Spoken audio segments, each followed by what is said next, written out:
Good afternoon, everyone. Hello. Thank you so much for coming to probably what will be the most fun afternoon you've had in a long time. I'm Susan Mcpherson. I have been coming to SOCAP probably every other year for the past few years from Brooklyn.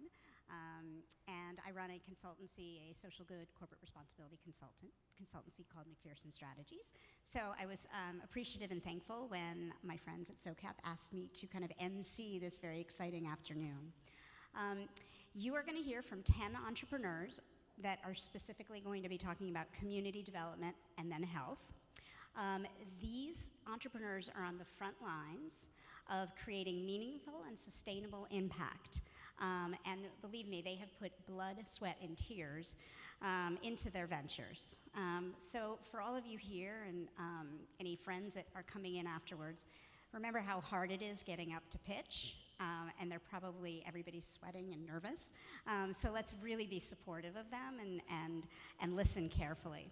Also, each of them are going to talk for 4 minutes, and we're going to move through this very, very quickly, so there won't be time after each entrepreneur speaks for Q&A. However, at the end of the session, in the tent right behind me, there will be 15 minutes of Q&A that you can have with each of them. So once the pitches are complete, I suggest you go across the way and be able to connect with all these folks.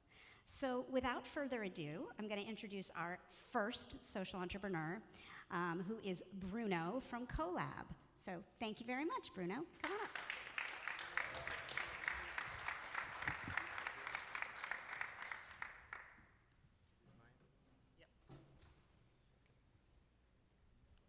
Thank you. Good afternoon, everyone. My name is Bruno. I am a co-founder at Collab. Well, 2012, my partners and I were in Brazil working with political campaigns when we realized that 1 year before the protests in Brazil, we realized that the candidates, they didn't have a clue about what citizens wanted, and at the same time, citizens really want to talk and participate in the decision-making processes of the cities. In 2016, Collab has more than 150,000 users. Collab is a citizen-to-government and government-to-citizen engagement platform, and we are connecting people from all over Brazil to the government.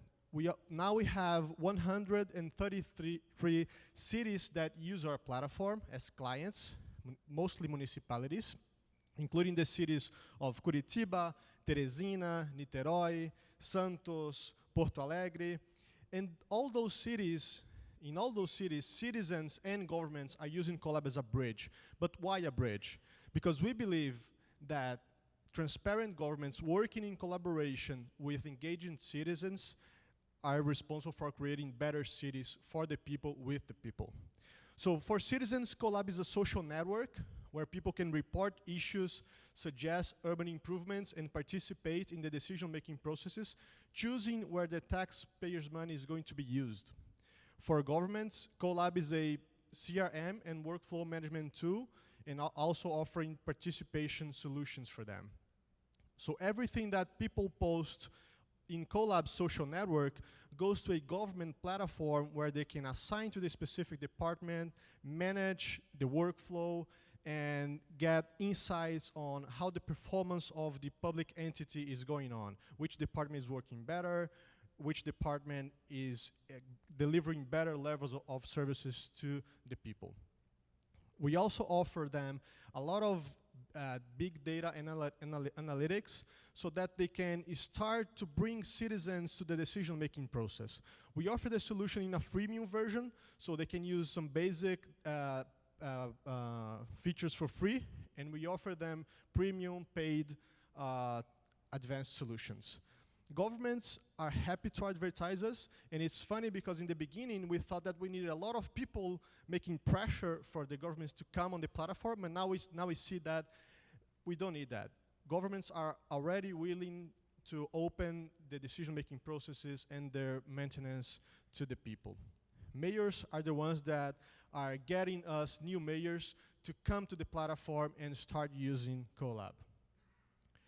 In Niterói, for example, all the city maintenance is organized through our platform, so they can figure out which neighborhoods need more service from the municipality.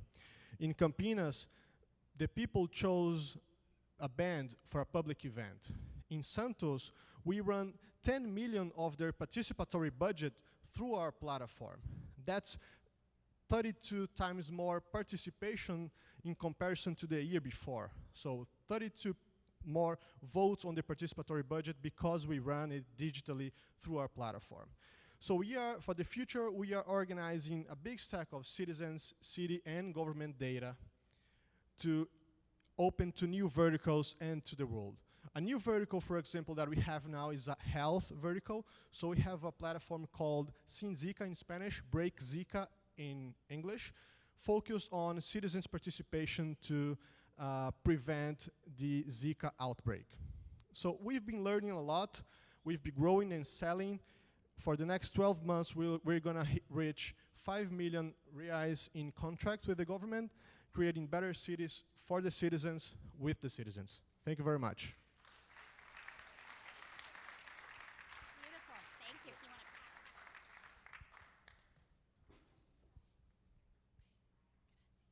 Is this on? Yes. Thank you, Bruno. Appreciate it. And just a reminder, they have 4 minutes each, and there's a clock here for anybody who forgets. We all like stage time. And I made an error earlier. You'll be able to chat with them for up to an hour at the tent across the way. But then we'll begin the next series of entrepreneurship pitches at 15 minutes later. Okay? So you have more time. So, number 2.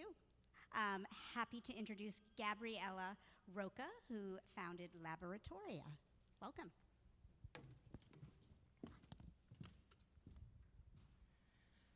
In the next 5 years, the tech industry will have to fill over 1 million software development positions.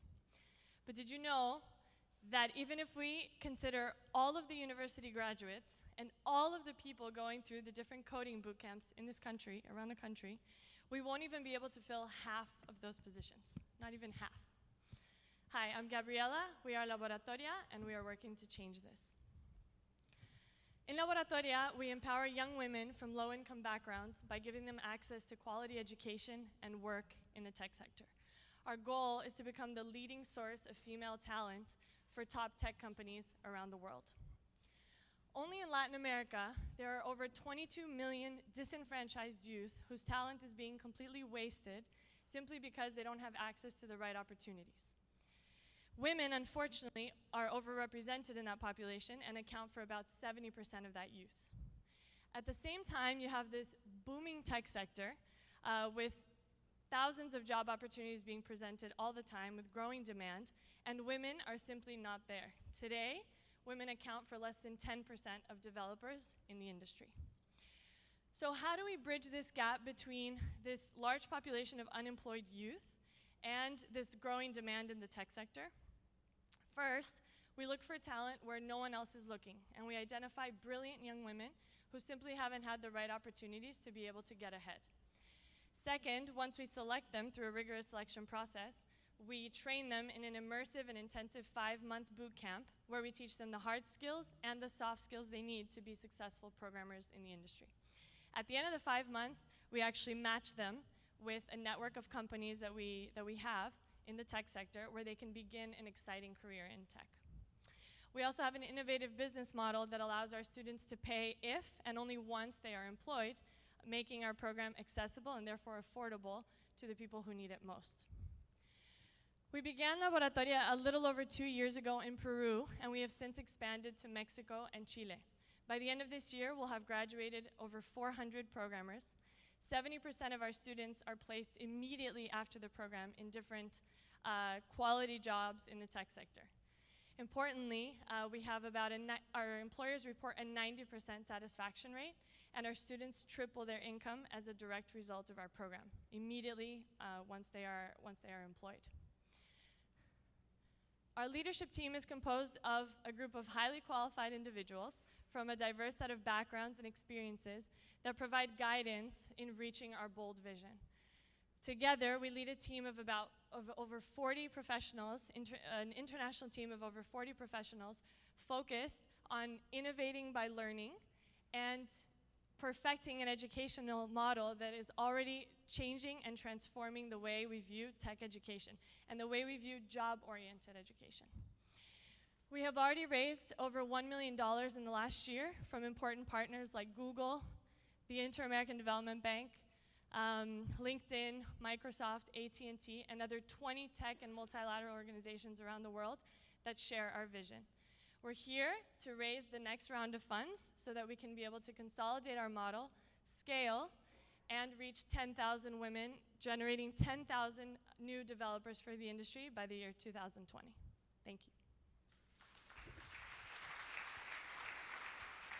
Just give.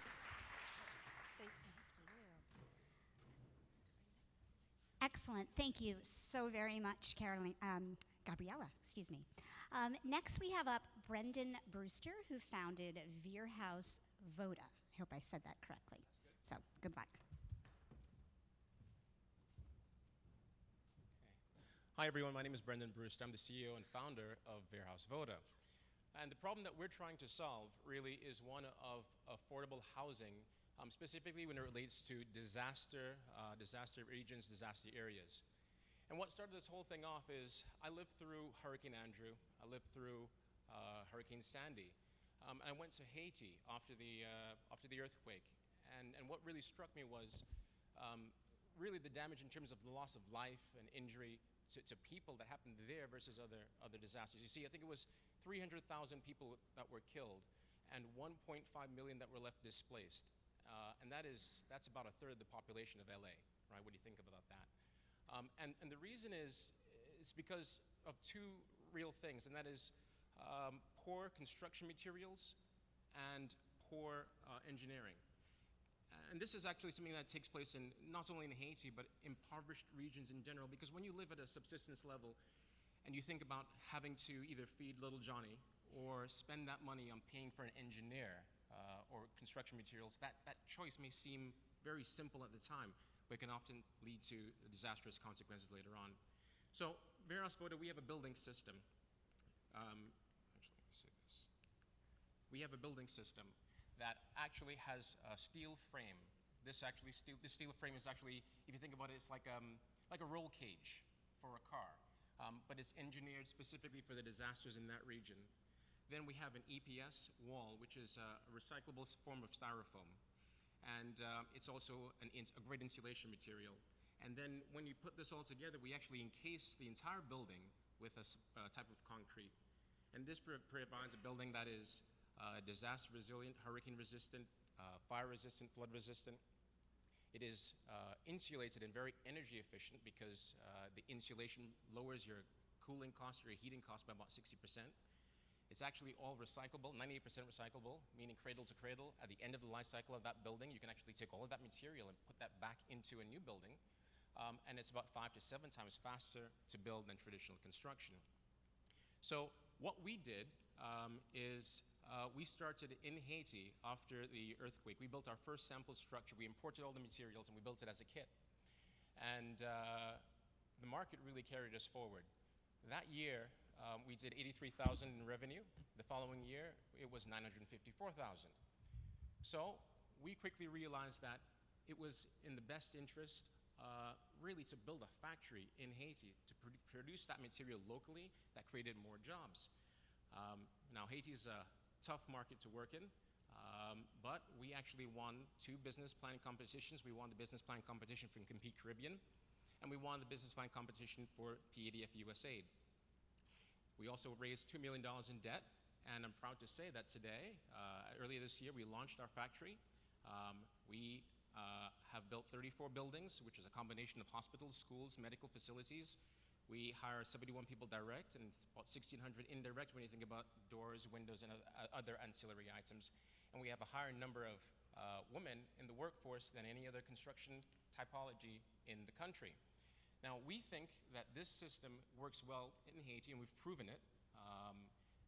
And we also think it works well for other regions in the Caribbean region, Central America, South America. And we've done all of this basically with very limited funds.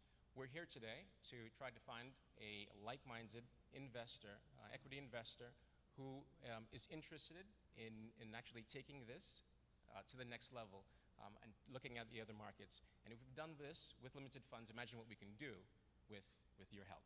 Thanks very much. Thank you. Quick question.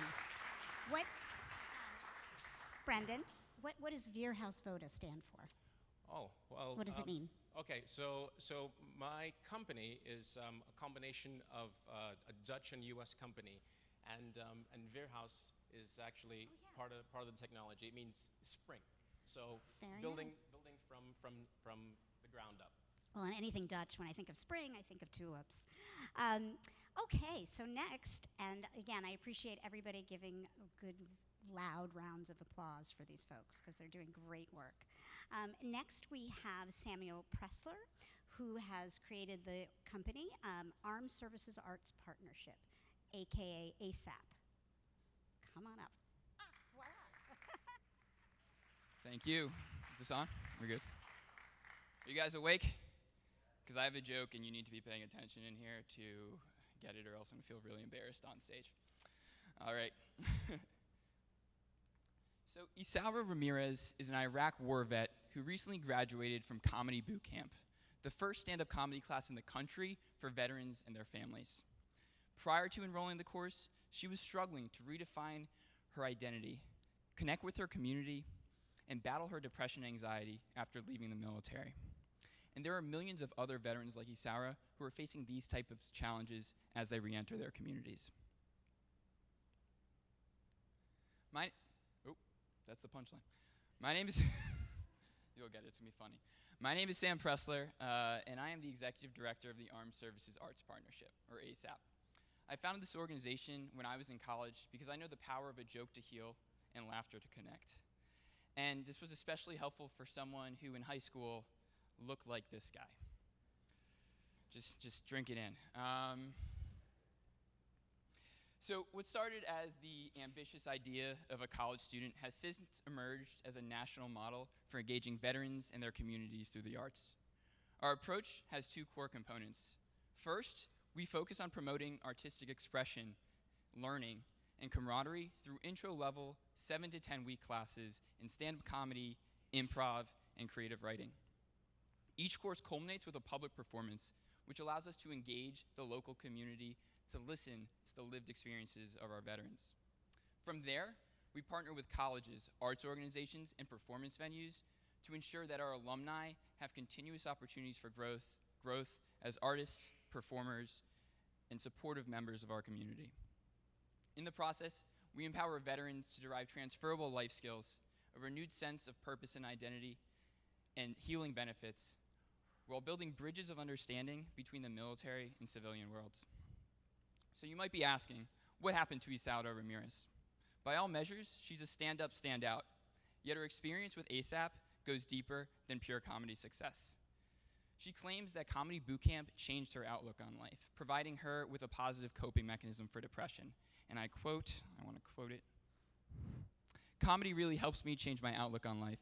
When something bad happens now, I'm like, this is going to be great material. Whereas before I would just dwell on it, get more angry, and spiral more into my depression." And this fall, she's going to give the gift of comedy back to her fellow veterans, serving as the lead instructor for a Comedy Boot Camp course in Williamsburg, Virginia, for the first time. This month, we turn 1 year old as an organization. Since our launch, we've directly served 280 veterans and military family members across 37 classes and workshops. Collectively, they've delivered over 200 performances for an estimated 13,000 audience members, and next month, they'll be taking the stage at the White House. What's more, they've had their authentic voices projected to an estimated 15 million global readers and audience members through features from CNN, BBC, The Washington Post, and ABC News, among others. Sorry, I got dry mouth. 30 seconds, too. Okay, what's next? So,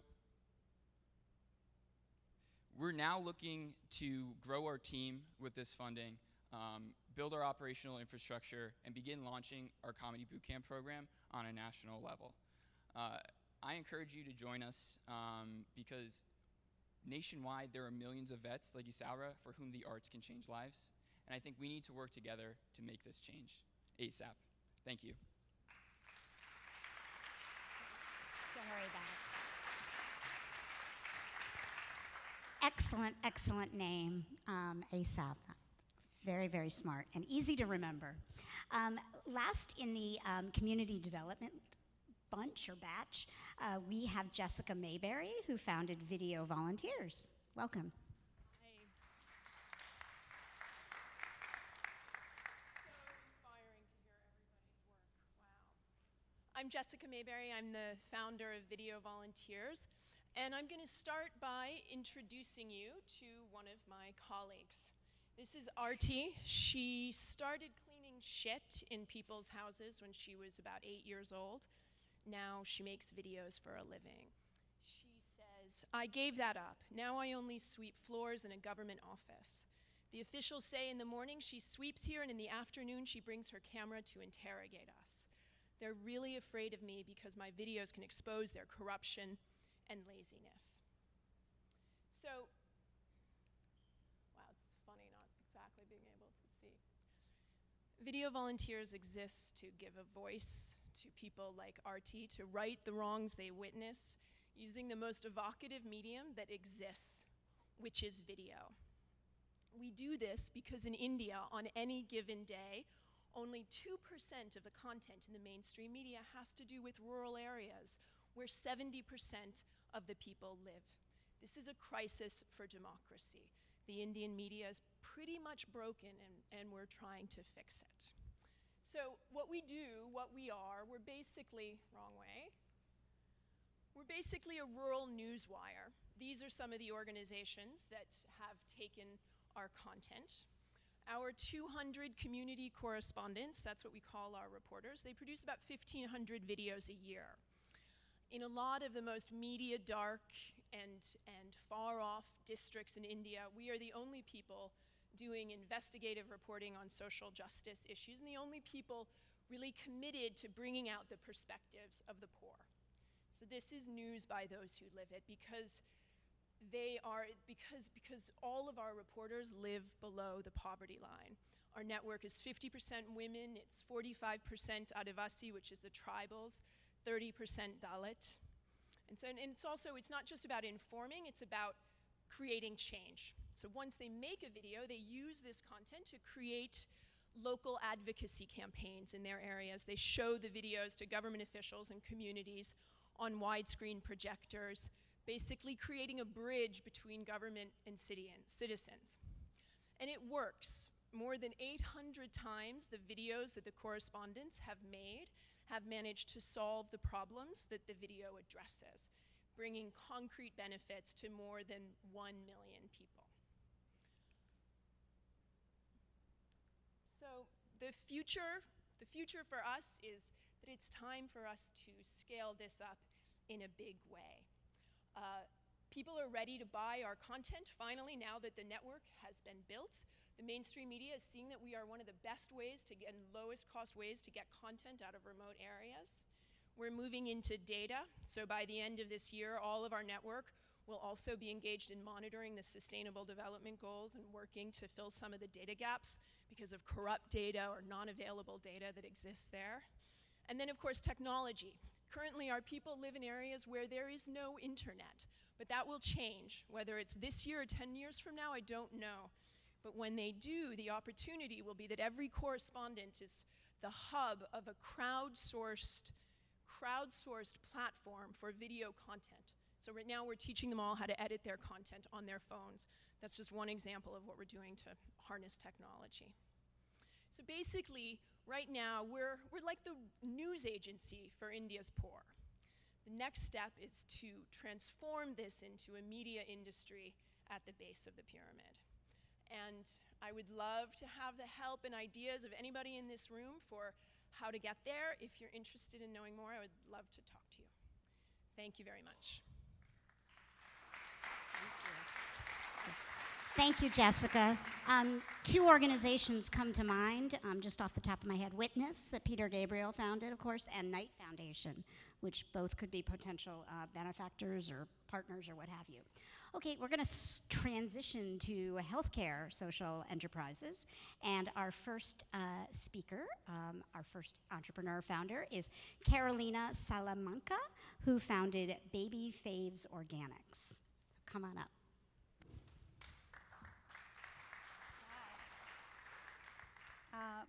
Hi, my name is Carolina Salamanca. I am the founder and CEO of Baby Faves Organics. We truly believe in the power of nutrition to change children's lives, and we work for that.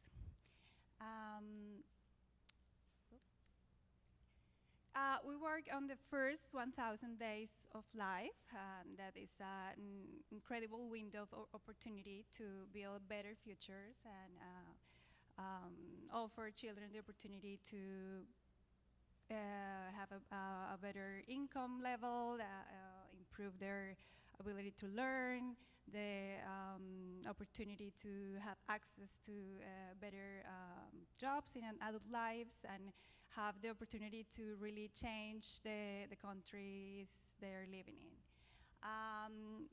The right nutrition brings more opportunities in so many ways, and children access to these opportunities through this limited period of time that is unique in the human life.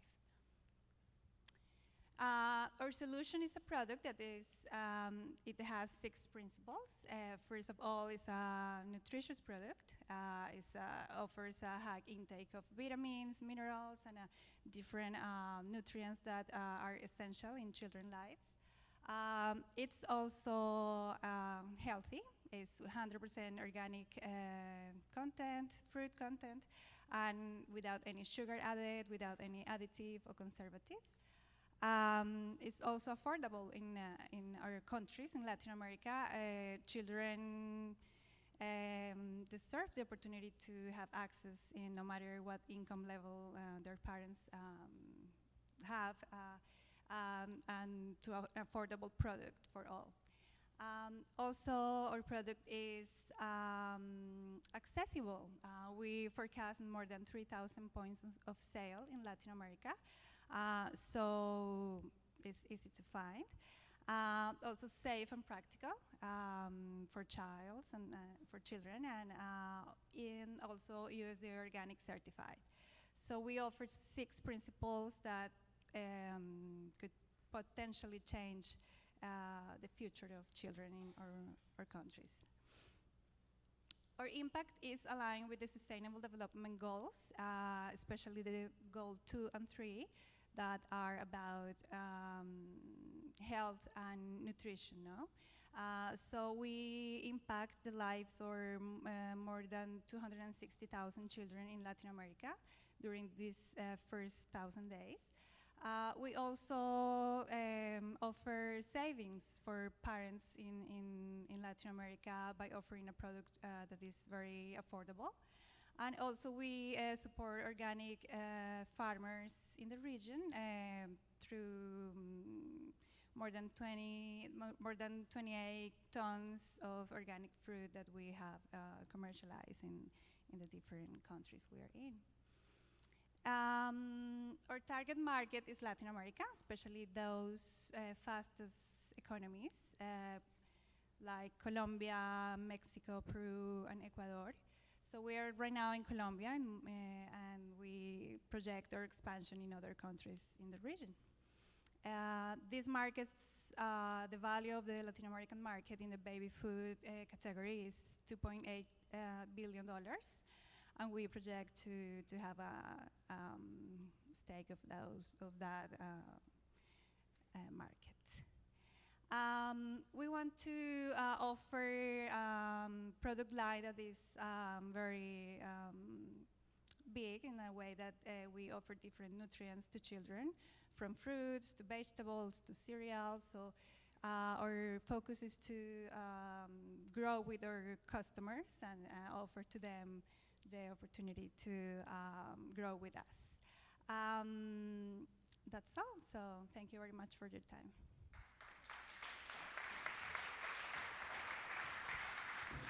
Thank you, Carolina. Next, we have Daniel Nunez Valadivcio.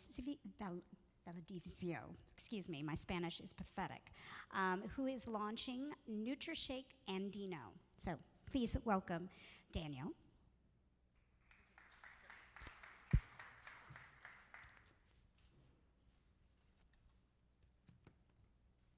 Hi, my name is Daniel. I am 23 years old.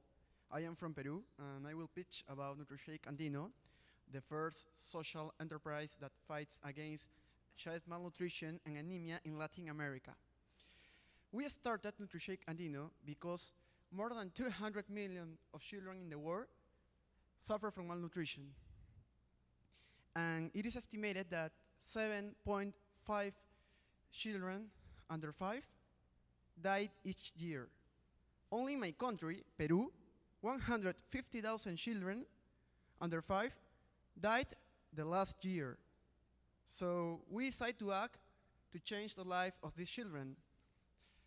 What if I told you that by eating healthy, you may change the course of this history? This is the mission of NutriShake Andino, to finance sustainable projects to fight against child malnutrition in rural communities by selling nutritive products based on Andean cereals like quinoa, kiwicha, cañiwa, and tarwi. Our business model is very simple. We acquire the Andean cereals directly from rural communities at a fair price. Then, we develop high nutritional value products so people could fed healthily. After that, we finance with a 51% of our dividends sustainable projects to fight against child malnutrition in the rural communities where we work. Finally, we support them to increase their productivity and obtain quality and organic certification. Nowadays, we have two extraordinary products: a power mixture to prepare instant drinks and a healthy energy bar. In our pilot test of 6 months, we have sold more than $20,000 of revenues, only selling in organic stores and eco-fairs. We reach our clients now through many channels, like supermarkets, coffee shops, gyms, juice shops, vending machines, and deals of exportation. We have raised more than $50,000 of seed capital from Startup Peru and our angel investors. With this, we could develop products and validate the business model. Now, we are looking for $250,000 to invest in marketing, work capital, develop new products, public relations to follow up the social projects, and develop track ID technology in our products, so our customers around the world could know how and who they are helping with their purchase. Finally, I want to share with you our vision. Maybe you remember that when we were young, our parents told us, finish all your food, because there are people who don't have the opportunity to have a plate on the table as you have it. We are committed and we love the idea that NutriShake Andino will change that moment forever. So now let's talk about how what you are eating helps directly the people who need it most, generating a movement to change the life of millions of children. Thank you.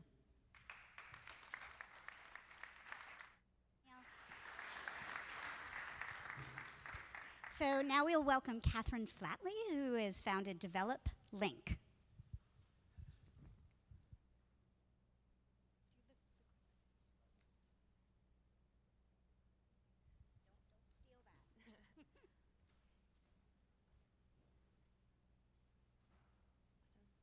Hi, I'm Catherine, and I'm the founder of Develop Link, a health information platform for doctors working in emerging markets.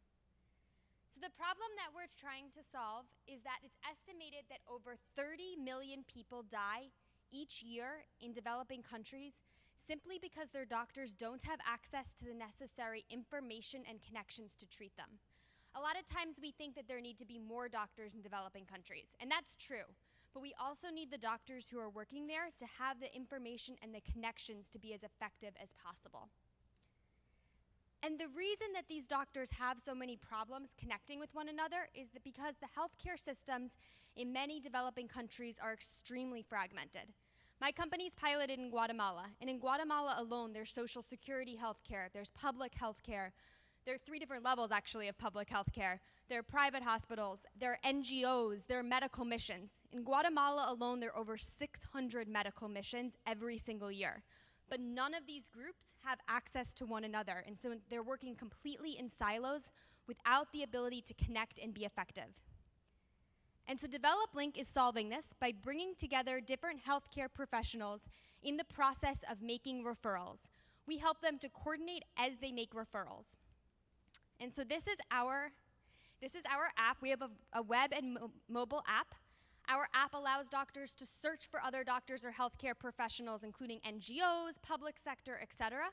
Then they're able to attach files. Even if they don't have an electronic medical record system, they can attach pictures of files or reference papers, so that way that information is there, and then they're able to chat back and forth with the other doctor. So for example, if a patient is sent from a rural centro de salud to a national hospital a couple hours away, that doctor in the hospital is able to ask questions and coordinate back and forth with the doctor who sent the patient. And one of the best parts is that we're able to do this completely for free for doctors. We never want to charge a doctor or healthcare professional and make it so that way they have to consider cost as a factor. And the reason that we're able to do that is because there's actually a huge market of people looking for access to healthcare data and the ability to coordinate and market to these different healthcare professionals. So specifically, NGOs want to know where how diseases are trending and where there are need for interventions, or pharmaceutical firms, which is actually my background, really want to know where they should be selling medications. And so we're able to collect de-identified information from them and use that to help these different organizations and sell this data to them. And there are others trying to work in this space, but we're really able to differentiate ourselves from them because of our laser focus on referrals for doctors. So there are lots of others working in this space, but they're trying to solve a ton of different problems at once. We are really focused on just solving referrals. And as a result of this, we're already seeing great traction. We had over 600 doctors sign up for our MVP that we launched last winter. We recently launched our app with a national hospital and 4 centros de salud that refer into that hospital.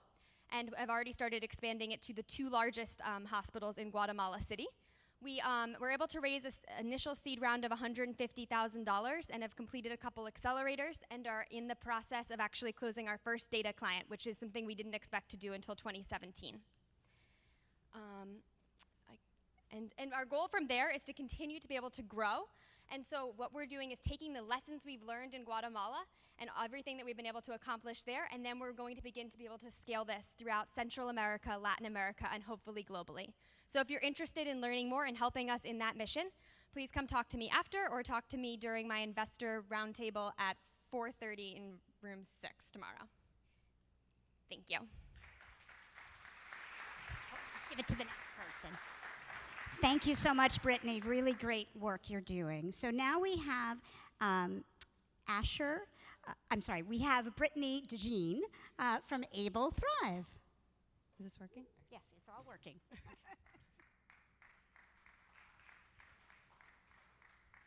Hi, my name is Brittany DeJean. I'm happy to share Able Thrive with you today. We live in a world where Netflix will tell us what movie to watch next, but we leave families with disabilities to figure out everything on their own. When my dad broke his neck in a car accident, he was paralyzed from the chest down without any movement in his fingers. We were very lucky because my family had access to a top hospital, which gave us the mentors and resources that we needed for my family to adapt and for my dad to regain an independent life. But not everyone is that lucky. To be honest, most people assume that my dad's situation or living with any other kind of disability is a fate worse than death.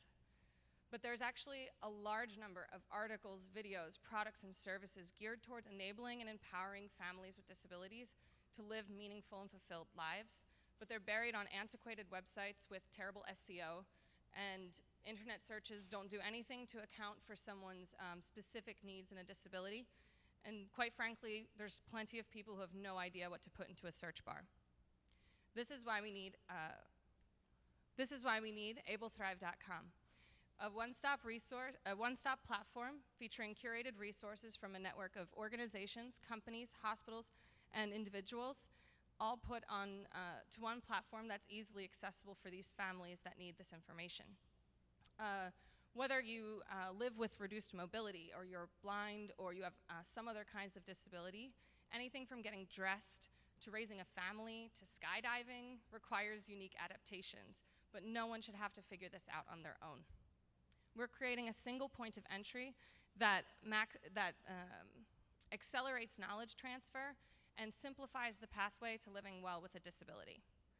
We reached over 60,000 people in this first year that we've been online, and our most popular video had more than 1.5 million viewers around the world. And we already have 132 partners in 13 countries that are working with us to get this content out there.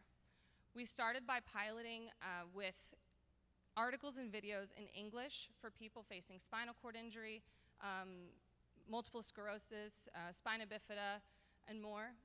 But we're looking to go further with amputees, visual and hearing impairments, autism, Down syndrome, and in addition to accommodating more languages so that we can reach millions of people around the world who have no clue that it's possible to live well with a disability.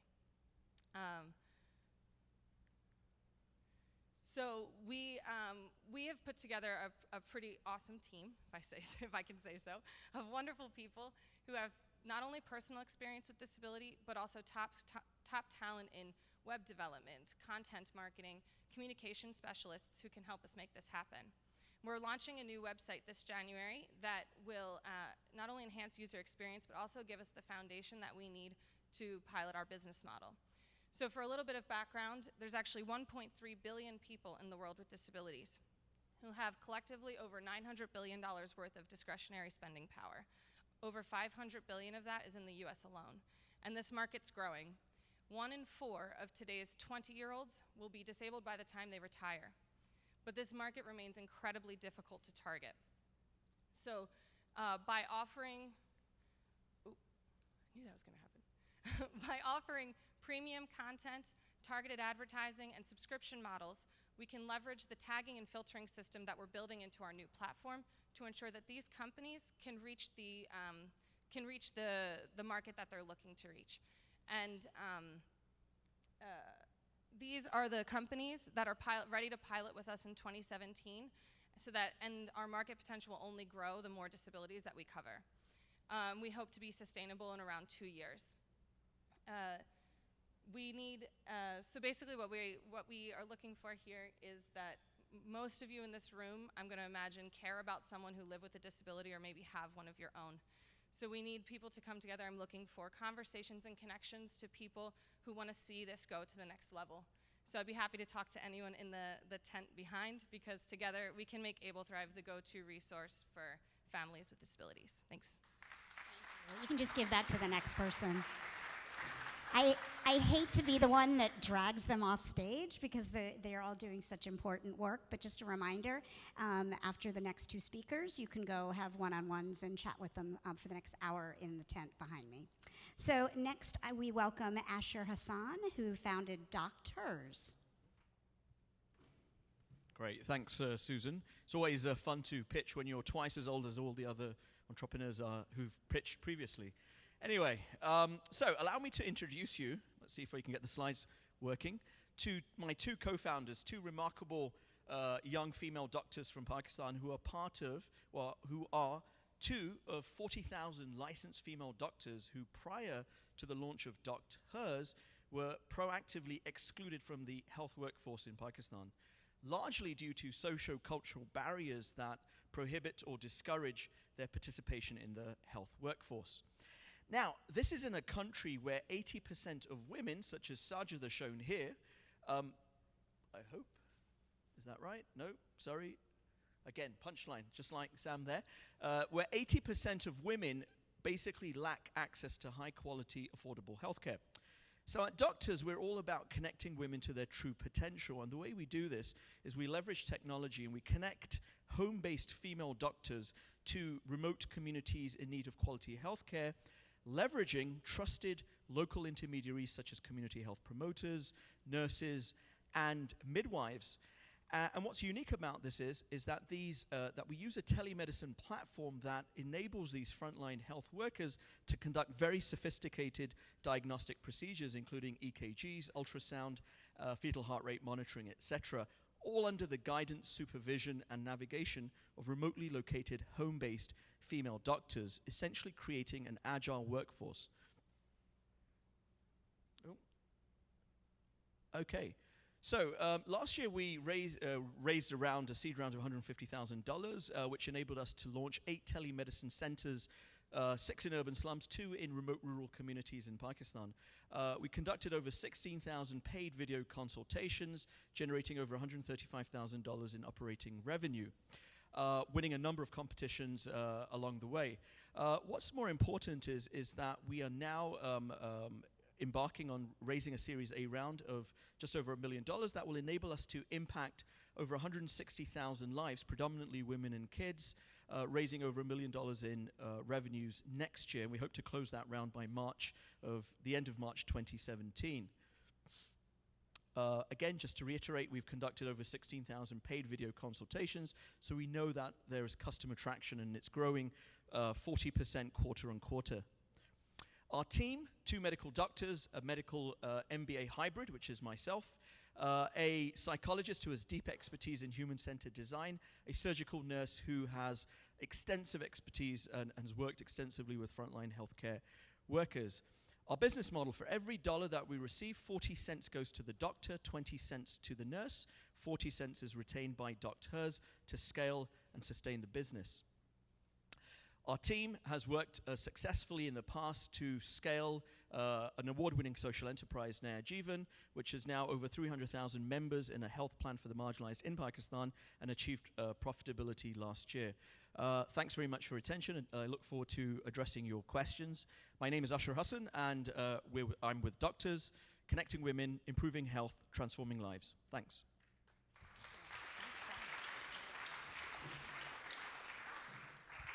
Thanks so much, Asher.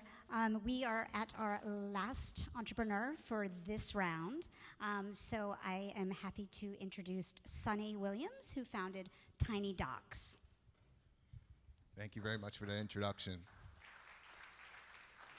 It's really a thrill to share the Tiny Docs story with you today and how we are improving health outcomes and also making 1 billion people smile in 100 languages. The problem that we are addressing is really wrapped up in a personal story. So that chubby kid over there you see in the stonewashed Jordache jeans, that's me.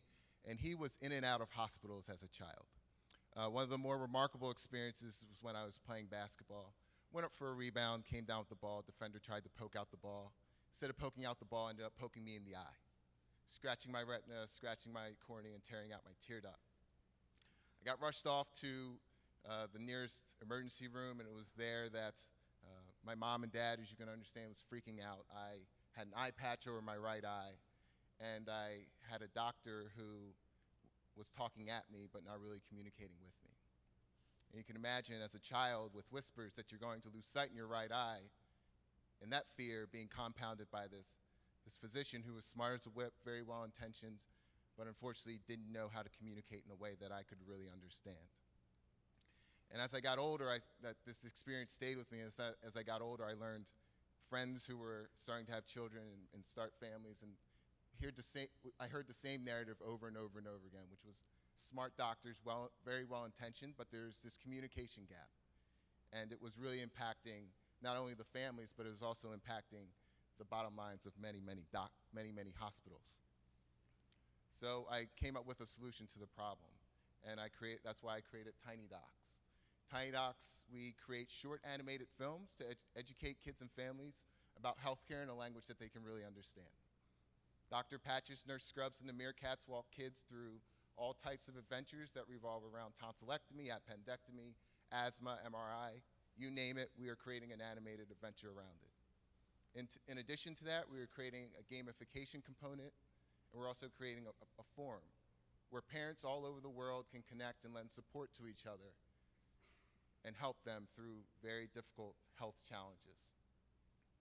We make money by selling to larger health systems, individual hospitals, federally qualified health clinics, and smaller pediatric practices. Think of our business model as Netflix, but for healthcare. We create all these cartoons, and for a yearly subscription fee, these hospital institutions have access to our content that they can show whether it's in the hospital, in the waiting room, or even at home. We have a team of, if I may brag myself, unbelievable, pretty good-looking humans who have a background in the arts, the law, healthcare, and we also have a brain trust of advisors who, two are former executives at Sesame Street, and we also have an advisory board of medical professionals who vet all our medical content to make sure that it's medically sound. We raised $50,000 to date from angel investors, but we are raising our seed round now of $400,000. We are looking for angel investors to come in, sorry VCs, but we are looking for folks to come in and not only lend capital, but also lend expertise. So if you are an investor with expertise in either healthcare or media, we would love to speak to you. I thank you again for allowing me to share our story of how we are making 1 billion people smile in 100 languages. Even if you are not an investor in the room, I'd really appreciate two asks of you. One, either you share our story, or if you come across someone at the conference who might be interesting conversation for us to make an introduction, or two, just like the Facebook page. Thanks a lot, really appreciate it. Thank you, Sonny. So let's give a major round of applause to all 10 of these social entrepreneurs doing great stuff. Thank you.